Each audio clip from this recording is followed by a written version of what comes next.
사람들의 오래된 심리 중에 하나는 바로 영웅을 필요로 하는 마음입니다. 영웅을 싫어하는 사람이 어디 있겠습니까? 누구나 영웅을 좋아하고 또 위대한 영웅이 나타나서 이 답답한 세상에 큰 변화를 주기를 원합니다. 이러한 영웅을 원하는 심리에 대해서 프로이트는 이렇게 말합니다. 영웅은 사람들의 깊은 잠재의식 속에 있는 이름 모를 불안감과 컴플렉스로 인해 만들어진 환상이다. 큰 위기와 불안 속에서 나는 그것을 전적으로 해결할 수 없지만 나를 대신해서 그것을 해결해 줄 수 있는 능력 있는 영웅을 원한다는 것입니다. 그래서 과거에도 마찬가지고 지금도 여전히 많은 사람들은 영웅을 원합니다. 특히 우리나라도 어떻습니까? 이 이념으로 범벅이 되어버린 정치판에 열광하는 사람들의 어떤 심리를 들여다보면 사실은 영웅을 간절히 원하는 사람들의 마음이 거기 들어있다는 것입니다. 정치에 깊이 매진한 사람일수록 이렇게 말합니다. 이 사람만이 세상을 바꿀 수 있다. 하지만 과연 그 영웅이 내가 원하는 대로 세상을 바꿔줄 수 있을까요?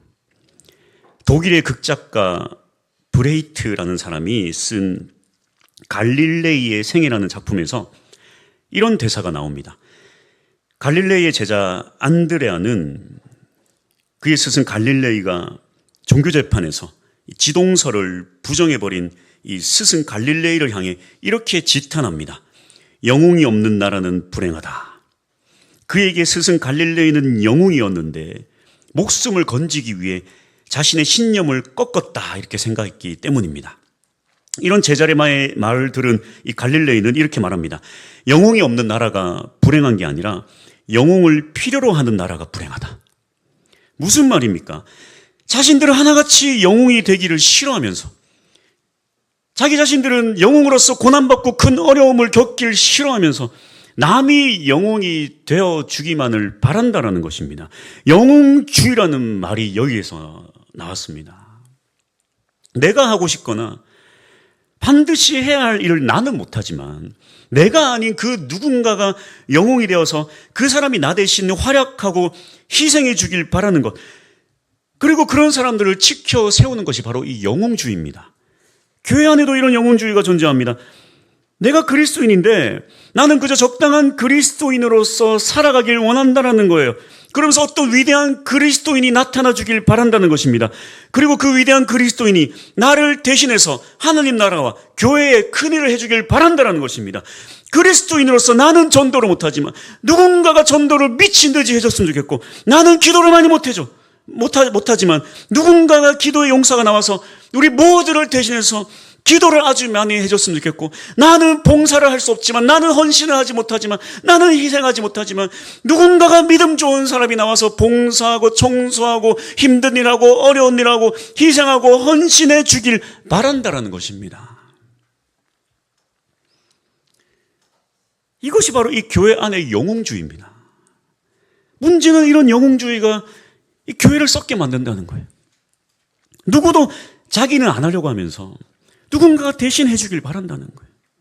오늘 팔복의 이 네 번째를 묵상하면서 이렇게 제목을 붙였습니다. 히어로의 삶, 영웅의 삶.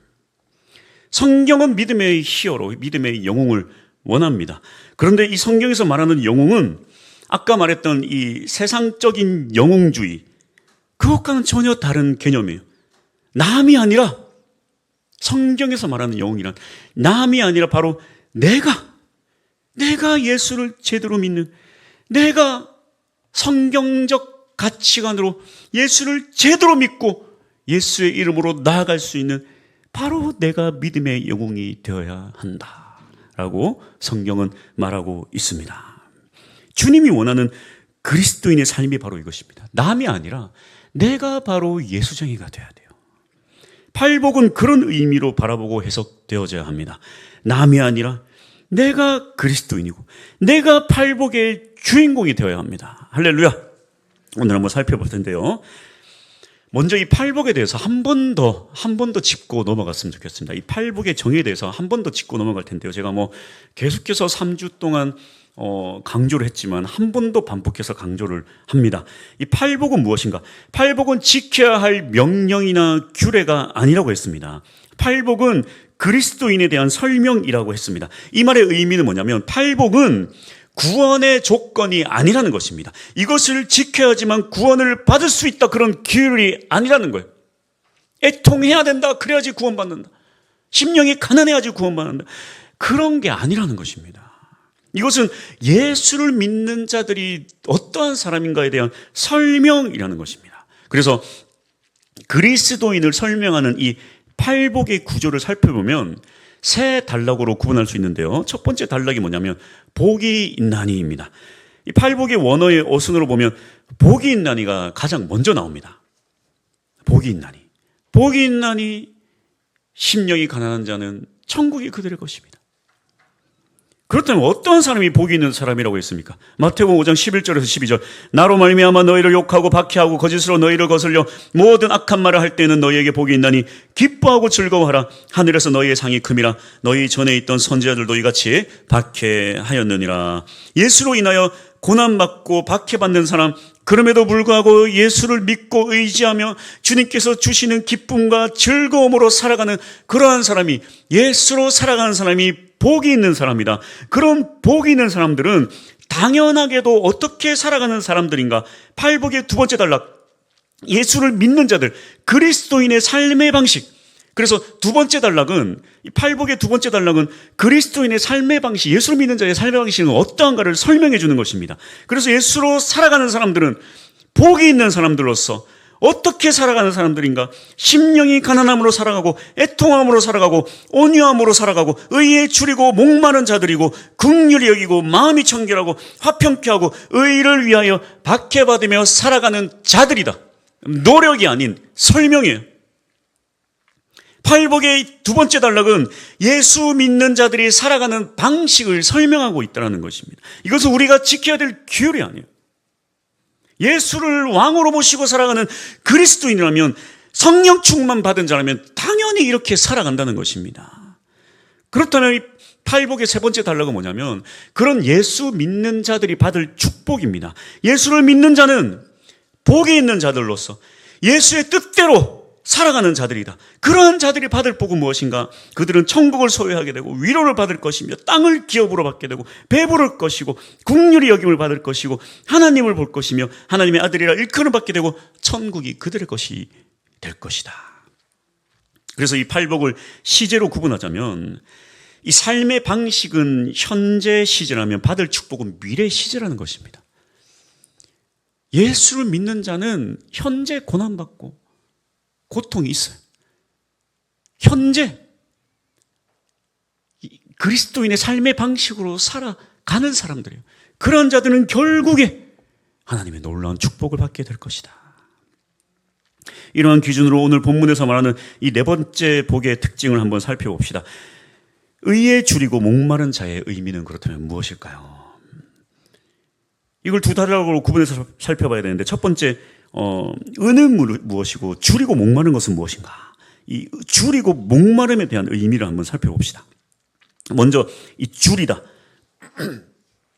줄이다라는 뜻의 헬라어 페이논테스는 우리가 추측하는 대로 적당한 배고픔이 아니에요. 심히 배고파 굶주린 상태를 뜻합니다. 아버지를 떠난 탕자가 먹을 것이 없어서 굶주려가지고 사람이 먹지 않는, 이 돼지가 먹는 쥐엄 열매를 주워 먹는 그런 상태가 바로 이 페이논테스입니다. 제가 21살 때 뭐 한다고 개 한 마리를 키우는데 돈이 없는데 개 사료는 잔뜩 사다 놨어요. 먹을 게 없는데 개는 사료를 맛있게 먹어요. 그걸 보고 있으니까 야, 저걸 어떻게 먹어볼까? 저걸 물에 불려가지고 이렇게 해가지고 죽처럼 만들어서 먹으면 먹을 수 있지 않을까? 굶주려가지고. 이게 페이논테스. 그리고 목마르다는 헬라어 이 딥손테스도 마찬가지예요. 마치 사막 한가운데서 물 한 모금 못 마신 아주 심각한 갈증 상태를 의미합니다. 그런데 이 문장을 살펴보면 네 번째 복은 문장의 패턴이 다른 복들과 조금 다른 것을 알 수 있는데요. 예를 들어서 다른 복들은 어떻습니까? 심령이 가난하면 복받고, 애통하면 복받고, 온유하면 복받고. 그런데 이 네 번째 복은 의로운 자는 복받는다, 이렇게 나와 있지 않아요. 의에 줄이고 목마른 자라고 되어 있습니다. 무슨 의미일까요? 이것은 이 의에 대해서, 성경에서 말하는 의에 대해서 이해를 해야 알 수 있는데, 두 번째, 이 의로움에 대한 의미를 한번 살펴봅시다. 그렇다면 성경에서 말하는 의로움은 무엇인가? 먼저 이 네 번째, 의로운 자는 복이 있나니가 아니라 의에 줄이고 목마른 자는 복이 있다라고 되어 있는 이유는 무엇인가? 그것은 바로 이 세상에 완벽한 의로운 자는 없기 때문입니다. 로마서 3장 10절, 기록된 바 의인은 없나니 하나도 없으며, 성경은 말합니다. 하나님 외에 의로운 것은 절대 없다. 절대 의는 없다. 다시 말해 예수님이 우리에게 원하는 의로움은 절대적인 완벽한 의가 아니라 이 의로움을 위해 가장 깊은 굶주림과 목마름으로 살아가는 의를 뜻한다는 것입니다. 여기 이 의라는 단어 디카이오신에는 세상에서 말하는 그런 의롭다, 착한 일 하다, 착하다 그런 의미가 아니에요. 이건 하나님의 거룩을 뜻합니다. 하나님의 거룩, 하나님의 오르심을 뜻하는 거예요. 특히 이 디카이오신에는 히브리어로 이 째테크인데, 이건 뭐냐면 의를 증명하다, 의를 보여주다 그런 뜻을 가지고 있습니다. 그래서 이 성경에서 말하는 의로움은 뭐냐면 하나님의 거룩, 하나님의 오르심, 이거 말씀이죠. 즉 말씀대로 사는데 어떻게 살아야 되냐면 이 말씀이 다른 사람들에게 증명되고 보여져야 된다는 거예요. 혼자서 그냥 나는 말씀대로 잘 살고 있다, 네가 뭐라고 하든 나는 잘 산다, 이런 게 아니라, 이게 의가 아니라 내가 진짜 말씀대로 살아가는 것이 주변 사람들에게 보여지고 증명되어야 된다는 거예요. 내가 말씀대로 잘 살고 있다, 의미가 없어요. 주변 사람이 저 사람은 진짜 말씀대로 잘 사는 사람이다, 이게 성경에서 말하는 의입니다. 의. 그래서 좀 재밌는, 의에 대해서 재밌는 사실을 한 번 더 얘기하자면, 여러분 한자를 보면 몇 개 이렇게 좀 보면 성경을 기초로 만들어졌다는 그런 가설이 있어요. 이게 아직까지 정확한 설은 아니지만 이 한자의 의도 마찬가지입니다. 이 한자의 의는 옳은 의인데요. 이 자가 어떻게 완성이 됐냐면 나를 뜻하는 아자에 양을 뜻하는 이 양자가 합쳐져서 이 옳은 의가 만들어졌습니다. 나 위에 양이 올려져 있는 게 의라는 거예요. 도대체 이게 무슨 의미예요? 이게 가설입니다만 성경학자들은 그렇게 얘기합니다. 나 위에 어린 양 되신 예수 그리스도가 올려져 있어야 이게 바로 의다. 이 가설입니다. 이걸 정확하게. 그래서 참 어쨌든 의미가 있다. 그리스도인의 의로움이란 바로 이거예요. 그저 착하고 도덕적으로 살아가는 게 아니라 예수 그리스도의 뜻대로 살아가는 게 의입니다. 하지만 여러분, 이 말에 주의해야 될 것이 있어요. 이거는 세상에서 말하는 착하고 도덕적이고 윤리적인 것을 무시하라는 얘기가 아닙니다. 오히려 이것은 매우 당연한 것입니다. 여러분, 왜 세상에서 그리스도인들이 욕을 먹습니까? 이 세상에서 아주 예수 믿는다는 자들이 윤리적이고 도덕적인 문제를 일으켜놓고는 난 주님께 회개했으니 떳떳하다, 이런 논리로 살아간다는 거예요. 얼마나 사회에서 질타를 받고 주님이 욕먹는지 몰라요. 이건 아주 당연하게 세상의 의의 기준을 지키는 것은 매우 당연한 것이고, 이것을 훨씬 뛰어넘어서 예수 그리스도의 의의 가치까지 도달하는 것을 뜻합니다. 예수의 의는 무엇입니까? 세상의 도덕과 윤리를 훨씬 뛰어넘는 거예요.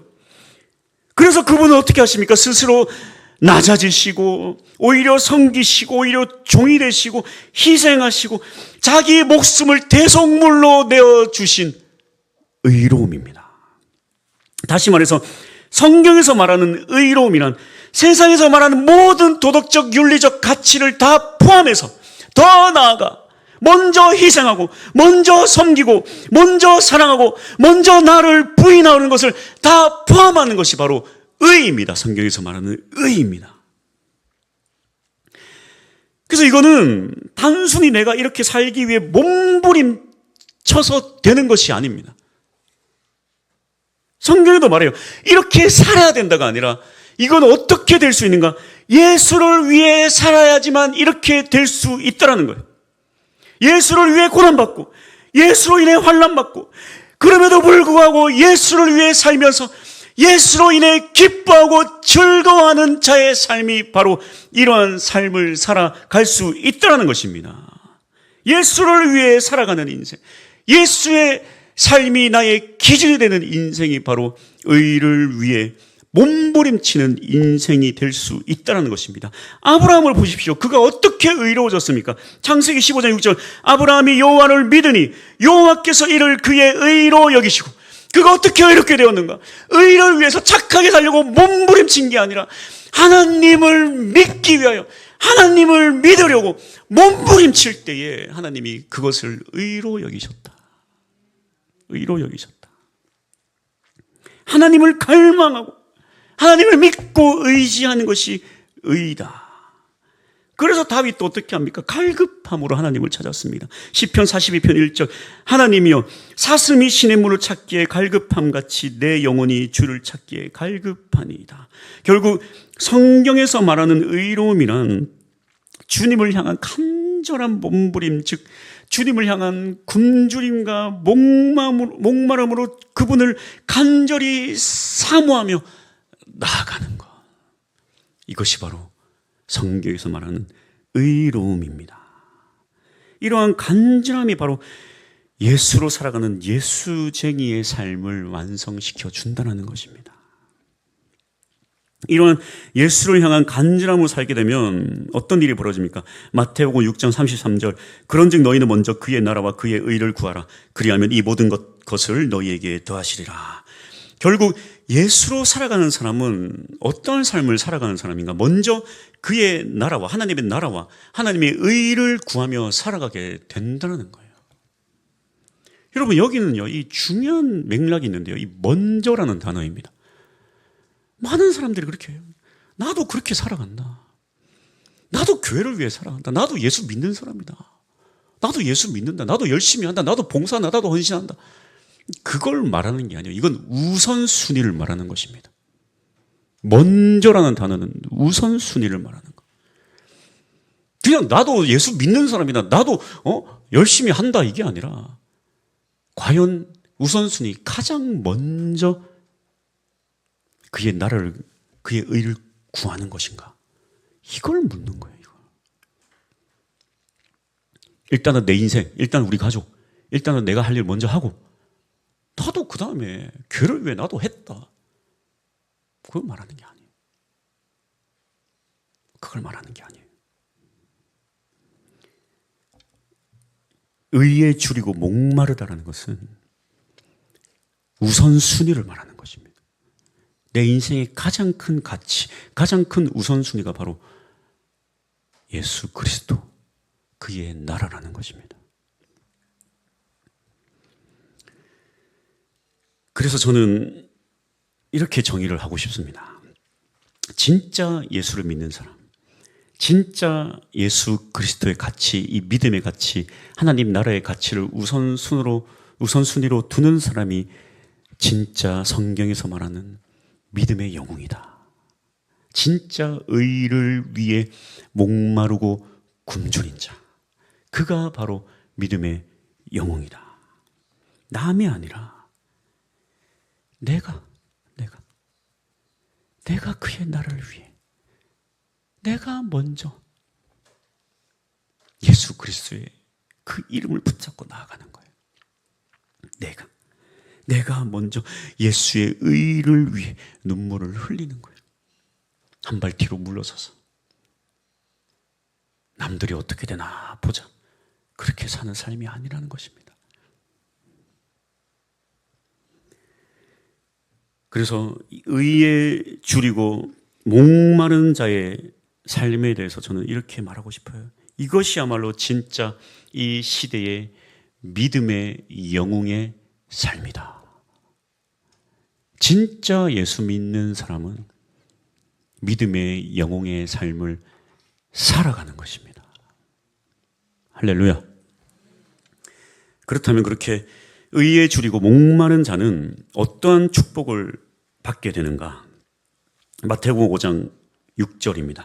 의에 줄이고 목마른 자는 복이 있나니 그들이 배부를 것이며. 여기 이 배부르다의 코르타조는 부족함이 없다라는 뜻입니다. 어떤 말씀이 떠오릅니까? 시편 23편 1절. 여호와는 나의 목자시니 내게 부족함이 없으리로다. 여호와 하나님께서 나의 목자 되시니까 내가 부족함이 없습니다. 이 부족함 없는 배부름에 대해서 예수님께서는 어떻게 친히 보여주십니까? 마태복음 14장 20절에서 21절.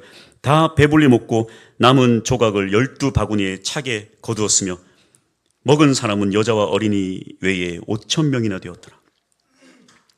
떡 2개와 물고기 2마리로 주님께서 이들을 먹이시는데 여자와 어린이를 제외하고도 5,000명이나 되는 사람을 배불리 먹이고도 남고 남아서 12바구니에 그것이 찰 정도로 가득 채워주시는 배부름의 은혜.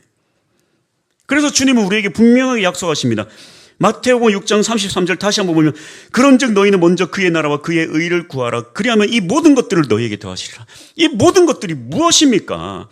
먼저 그의 나라와 그의 의를 구하면 그것을 우선순위에 두는 자에게 무엇을 우리에게 더한다는 것입니까? 이 모든 것들이 무엇입니까? 마태복음 6장 31절. 그러므로 염려하여 이르기를 무엇을 먹을까, 무엇을 마실까, 무엇을 입을까 하지 말라. 뭘 먹을까, 뭘 마실까, 뭘 입을까? 그걸 우선순위를 쓰고 살아가는 것이 아니라 하나님의 의와 그의 나라를 먼저 우선순위에 두고 살아가는 사람에게는 이 모든 것들, 하루를 어떻게 먹고 살까? 이 모든 것들을 다 더해 주겠다. 자신의 의를 위해, 자신의 먹고 마시기 위해 싸우는 것이 아니라 하나님 나라를 위해 살아가는 자들은 이 모든 것들을 다 더해 주겠다. 그래서 그렇게 주를 위해 살아갔던 다윗이 어떻게 고백을 합니까? 시편 23편 3절. 내 영혼을 소생시키시고 자기 이름을 위하여 의의 길로 인도하시는도다.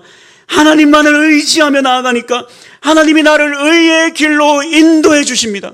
주님께서 나를 의의 길로 인도해 주십니다. 그렇게 그가 하나님이 주신 의의 길로 걸어가니까 어떤 놀라운 일이 일어납니까? 4절. 내가 사망의 음침한 골짜기로 다닐지라도 해를 두려워하지 않을 것은 주께서 나와 함께 하심이라. 주의 지팡이와 맞대기가 나를 안위하시나이다. 해골과 죽음이 도사리는 이 유다 남쪽 광야 골짜기, 그 어두컴컴한 골짜기로 도망자 신세로 다니고 있는데 그가 그러한 삶을 살아가면서 어떻게 고백하냐면 내가 이런 사망의 음침한 골짜기로 다니는데도 오히려 주님의 은혜를 위해 나아갔더니 주님의 지팡이와 막대기가 나를 보호하여 주시니 내가 넉넉합니다. 내가 주님의 놀라운 은혜를 누립니다. 마음의 배부름과 나의 영적 넉넉함을 누리고 있습니다. 5절. 주께서 내 원수의 목전에서 내게 상을 차려주시고 기름을 내 머리에 부으셨으니 내 잔이 넘치나이다.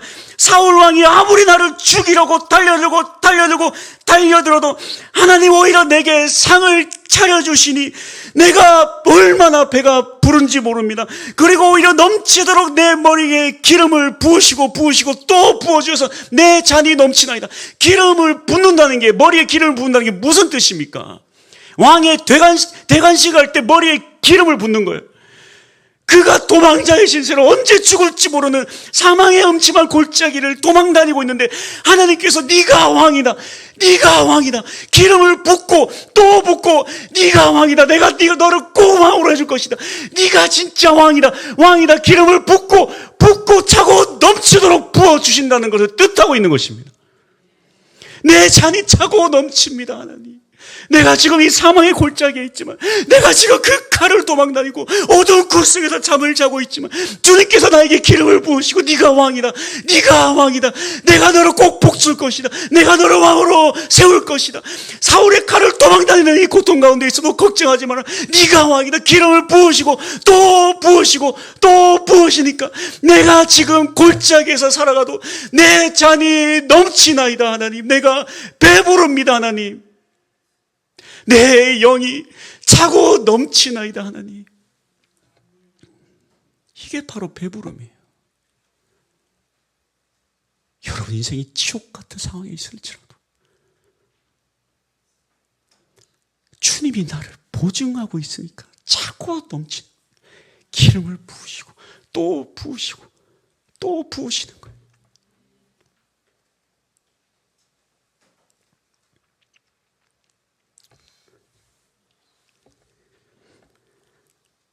이게 바로 예수 믿는 자의 축복입니다.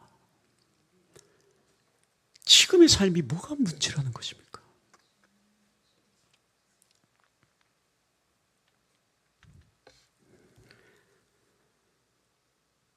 주님께서 우리의 보증이 되어주십니다. 이게 바로 배부름이에요. 부족할 게 하나도 없어요.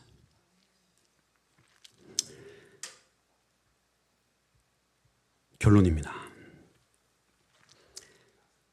이 시대는 영웅을 원합니다. 교회도 영웅이 필요합니다. 바로 예수의 의를 위해 몸부림치며 싸우는 정의의 영웅입니다. 그러나 이것은 내가 아니라 남이 그 누군가가 제발 좀 영웅이 나와서 우리 교회를 변화시키고 이 땅을 변화시켜줬으면 좋겠다. 이건 지금 이 신약의 교회의 주님의 뜻에 맞는 영웅이 아니에요. 주님은 다른 사람이 아니라 바로 여러분을 세우셨습니다. 여러분이 주인공이에요. 여러분이 의에 줄이고 목마른 자가 되어야 한다는 것입니다. 내가 되는 게 아니라 예수를 믿음으로써 예수로 살아가는 자들로서 그러한 삶을 살아가는 자들이 바로 여러분이 주인공이 되는 것이 바로 성경에서 말하는 영웅입니다.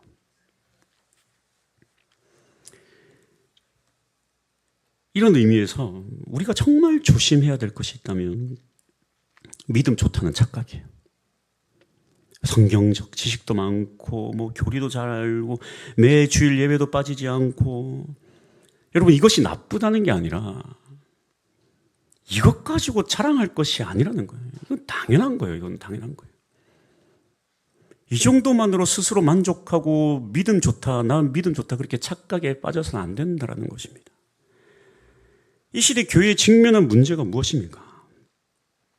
성경은 말합니다. 예수를 믿는 너희는 세상의 빛과 소금이다. 예수를 믿는 너희는 또 예수를 믿는데 또 빛과 소금이 되어야 된다가 아니에요.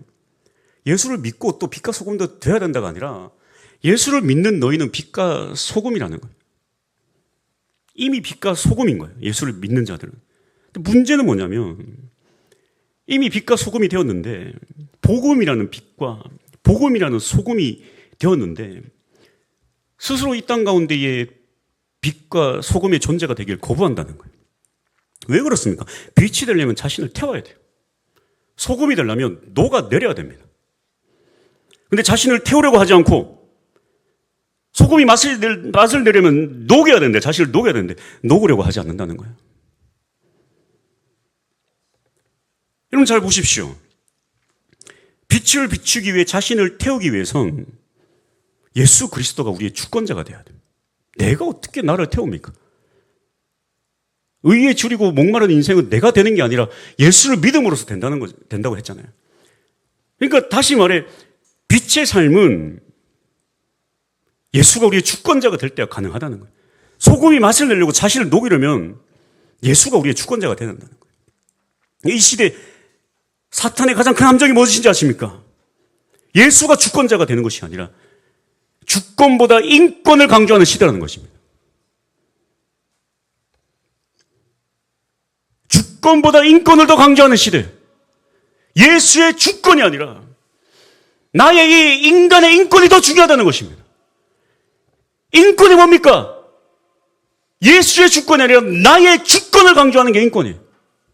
예수가 아니라 내가 더 중요하다는 것입니다. 믿음 생활도 그의 나라가 아니라 나의 나라를 위해 신앙생활을 하는 게 이게 인권입니다. 나의 주권.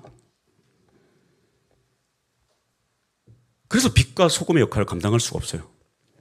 내가 주인공이고 내 인권을 강조하는데 무슨 내가 세상에서 빛을 비추기에 나를 태우고 맛을 내기 위해 소금으로서 녹아내려야 됩니까? 내가 더 중요하고 내 주장이 더 중요하고 내 삶이 더 중요하고 내 인생이 더 중요한데 무슨 그의 나라를 위해 나를 헌신하고 나를 포기해야 된다는 것입니까?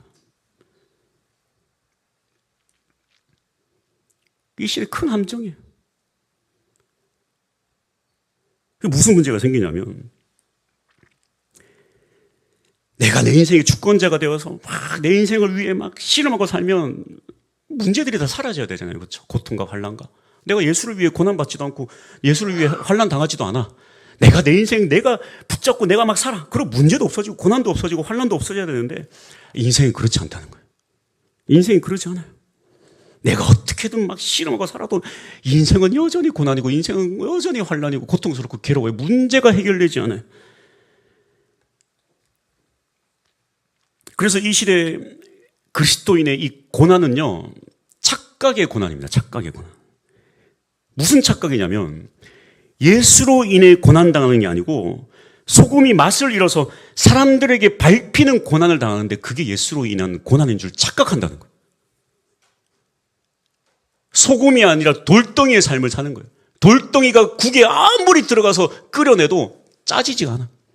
맛을 잃어가지고 사람들에게 밟혀 돌처럼.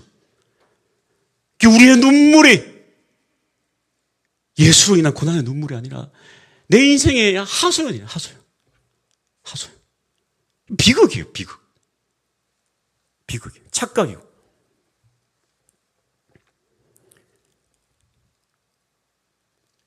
이 시간에 우리가 회복돼야 될 것은 그저 신세 한탄하면서 주님께 눈물을 흘리는 거. 그래요. 그것도 괜찮아요. 기도 안 하는 것보다는 기도하는 게 좋습니다. 하지만 우리가 여기서 회복돼야 될 것은 바로 이 주권 문제예요. 주권 문제. 내가 내 주권 딱 쥐고 있으면서 주님 앞에 나와서 맨날 울어봐야 소금이 맛을 잃어서 사람들에게 짓밟히는 울음이라는 거예요. 인생이 신세한탄, 신세한탄. 인생 변화되는 게 없고 믿음의 전진 없고 하나님 없는 것 같고 인생 그렇게 사는 거예요. 하나님을 경험하지 못하는데 과거 5년 전, 10년 전, 20년, 30년 전 그때 잠깐 경험했던 하나님 그걸로 버티고 살다가 나중에 다 버리고 떠나버려요. 불행한 인생. 지금 부어주시는 놀라운 은혜를 어떻게 경험할 수 있습니까? 여러분, 여러분의 주권을 내려놓는 것에부터 출발합니다. 성경에서 말하는 의에 줄이고 목마르면 바로 여기서부터 시작해요. 여러분의 주권을 다 내려놓으십시오. 어차피 내가 붙잡고 살아가도 인생 고난이고 괴롭고 고통이라면 예수로 고난받는 게 100배 1000배 낫습니다. 왜 그런지 아십니까? 비교조차 할 수 없죠. 내 인생은 내가 내 인생 주관적으로 살아가면요 고난과 고통은 여전하지만 아무것도 남는 게 없어요. 죽음으로써 끝나고요 심판받습니다. 그러나 예수를 위해 사는 인생은 결국에 주님께서 우리를 배불리 해주겠다. 내가 너에게 부어주고 또 부어주고 또 부어줄게. 지금 내가 가진 거 아무것도 없고 다윗처럼 고난의 사망의 음침한 골짜기를 살아가는데 내가 너를 사랑한다. 내가 너를 사랑한다. 내가 너를 책임줄게. 너는 나의 위대한 사명자다. 일어서라. 일어서라. 내가 너를 붙들어줄게. 기름을 부어주고 또 부어주어서 지금 그 음침한 사망의 골짜기를 살면서도 차고 넘쳐서 주님 영광 돌리며 살아가는 거예요. 그러니 어찌 기뻐하고 즐거워하지 않을 수 있겠습니까? 의에 줄이고 목마른 자가 되십시오. 예수의 의를 위해 인생을 던지십시오. 그렇듯 주님께서 지금부터 부어주실 것입니다. 그걸로 살아야 우리가 살 수 있어요. 그게 없으니까 인생이 메마르는 것입니다. 제가 몇 번을 제가 강조하고 또 간증하지 않습니까? 어떻게든 살아보려. 저도 마찬가지예요. 조금 살다 보면 내가 내 인생 붙잡고 살아내려고 애를 써요. 감사한 건 주님께서 은혜를 부어주세요. 깨닫게 하시고. 그럼 주님께 내 인생을 맡깁니다. 그럼 얼마나 주님께서 부어주시는지 몰라요. 상황 변화되는 거 아무것도 없어요. 제가 몇 주 전부터 뭐라고 합니까? 내 마음에 평안이 도래했는데 이게 도대체 설명할 수 없는 평안이라고. 상황 변화된 거 아무것도 없고 문제 해결된 거 하나도 없어요. 주님께서 부어주세요. 그 전에 무엇을 하는 줄 딴 거 없어요. 내가 내 인생 붙잡고 이 교회 붙잡고 막 이 땅을 변화시켜 보겠다고 막 난리를 쳤는데 아무것도 되는 게 없어.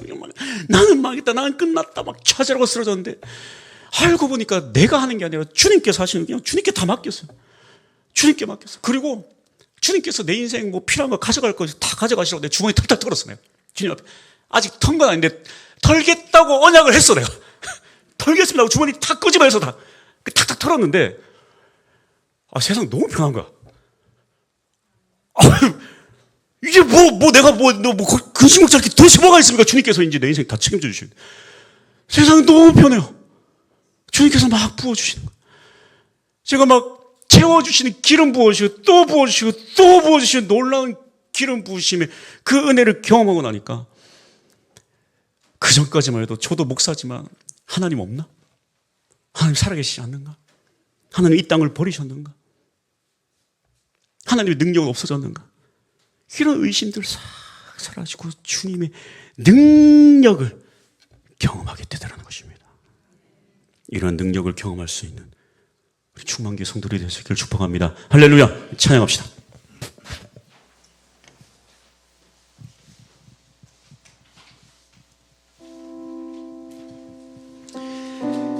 주님 다시 오실 때까지. 이 참 가사가 오늘 우리의 말씀과 나눈 말씀과 잘 들어맞습니다. 주님 오실 때까지 이 길을 가리라. 어떤 길입니까? 좁은 문, 좁은 길. 말도 안 되는 길이죠. 좁은 문, 좁은 길. 말도 안 되는 길. 세상 사람들 보기에 멍청한 길이고. 왜 희생해? 왜 희생하며 살아? 왜 네가 헌신해? 요즘 MZ세대 뭐라 그러니까 왜 네가 헌신해? 왜 네가 멍청하게 살아? 너 자신을 위해 살아. 멍청한 길이죠. 좁은 문, 좁은 길. 근데 주님은 이 길을 가래요. 그럼 네 인생 내가 책임져 줄게. 네 넓은 길로 가봐. 네가 네 인생 알아서 가봐. 내가 내 인생 걸어봐야 넓은 문 아니더라고요. 더 좁은 문이야. 인생의 고난은 사라지지 않고요, 내 인생 내가 책임 못 집니다. 내가 걱정해서 키 한 자도 늘릴 수 없고, 빠지는 머리 하나도 붙잡을 수 없고, 머리카락 나빠지는 건강 하나도 해결할 수 없어. 내 인생 내가 붙잡고 발버둥 치고 난리쳐봐야 내가 해결할 수 있는 거 아무것도 없어. 그러나 주님께서 말씀하십니다. 나를 의지하면 내가 네 인생 책임져 줄게. 이런 놀라운 배부름의 은혜가 여러분의 삶에 차고 넘칠 수 있기를 축복합니다.